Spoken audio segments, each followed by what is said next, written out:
سلام بچه‌ها، چطورید؟ خیلی خوش اومدید به این شورت ویدیو. تو این شورت ویدیو قرار بهتون تمام نوع فسیلیج ها رو بهتون یاد بدم.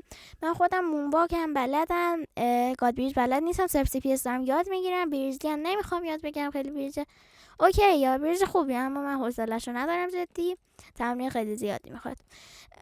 و گاد بریج هم هنوز بلد نیستم، اما یاد میگیرم و بهتون یاد میدم.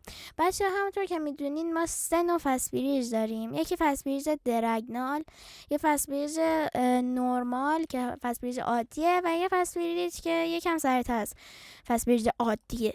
و بچه الان میخوام همه اون ستار بهتون یاد بدم.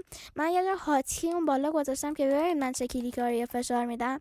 برای فست بریج اصلا نیازی ندارید که شما یه موس خوب داشته باشید، چون که کلا یه سی پی اس میخواد برای فست بریج زدن.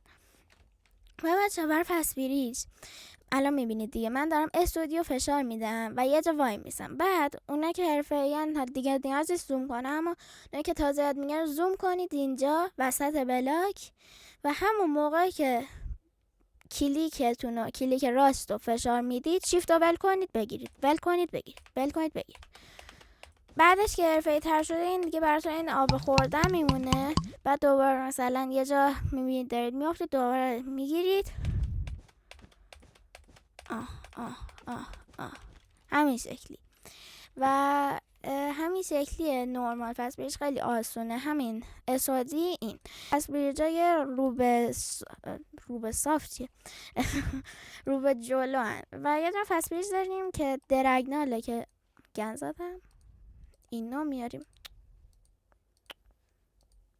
این الان درگناله، درگنال به دایگنال، حالا انگلیسیش درگنال میشه کج، مورب، حالا خیلی چیزیش.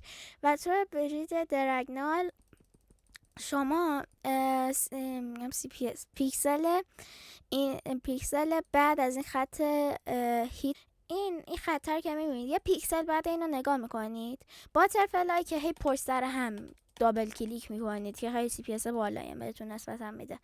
خب توی این بعد یه دونه دابل کلیک کنید، یعنی یه دابل کلیک ببینید 2 تا سی پی اس به 3 تا. حالا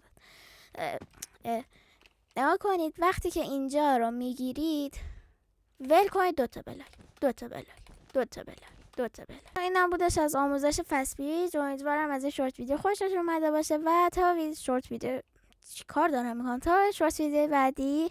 بای بای.